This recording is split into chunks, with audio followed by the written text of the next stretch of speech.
महिन्यातल्या या खीर स्पेशल एपिसोडमधली 2 नंबरची खीर, ती म्हणजे साबुदाण्याची खीर. साबुदाण्याची आपण खिचडी, थालीपीठ, वडे नेहमीच खातो, पण कधीतरी ही साबुदाण्याची खीर नक्की ट्राय करा. साबुदाणे कार्बोहायड्रेट्सचा एक महत्वाचा स्रोत आहेत. त्याच्याबरोबर दूध, ड्रायफ्रुट्स एकत्र आले की त्याची गोडी शतपटीने वाढते.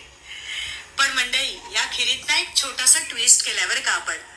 फक्त साखर नाही घातली, तर साखरेचं कॅरमलाइज द्रावण घातलंय.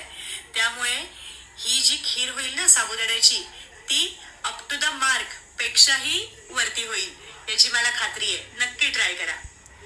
खिरीसाठी लागणारं साहित्य: पाववाटी साबुदाणे 1 वाटी पाण्यात भिजवून घ्यायचे.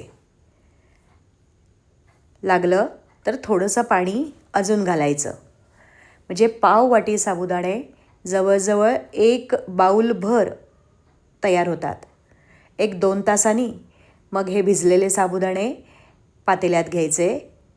त्याच्यात 2 बाऊल दूध घालायचं आहे आणि छान शिजवून घ्यायचं. मध्ये मध्ये ढवळत राहायचं. बघा, साबुदाणे कसे टप्पोरे झालेत आणि छान पारदर्शक दिसत आहेत. त्याच्यात आता चिरलेले ड्रायफ्रूट्स घातले, काजू आणि बदाम, आणि परत एकदा छान शिजवून घ्यायचं. साधारण एक 10 मिनिटं ही खीर शिजायला लागतात बरं का. मस्त दिसते खीर.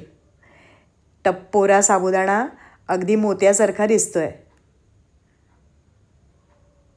आता कॅरमलाइज द्रावण आपल्याला करायचं आहे.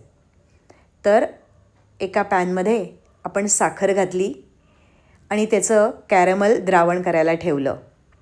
आणि दुसऱ्या गॅसवर आपण साबुदाणे उकळत ठेवलेत बरं का. अजून शिजत राहू दे एकीकडे. बघता बघता कॅरमलाइज द्रावण तयार झालं. आता त्याच्यात आपल्याला घालायची आहे खीर. पण हळूहळू एक एक पळी घालायची, नाहीतर ना ते सगळं अंगावर उडतं आणि भाजायची शक्यता असते. बघा, 2-3 पळ्या घातल्यावर मग सगळी खीर पॅनमध्ये ओतायची. गॅस बारीक करायचा आणि हळूहळू ढवळत राहायचं. कारण जे कॅरमलाइज द्रावण तयार असतं ते ना तळाला लागलेलं असतं. ते मंद गॅस केला की हळूहळू ते साबुदाण्यांमध्ये मिक्स होतं. आणि बघा, रंग किती सुंदर आला आहे.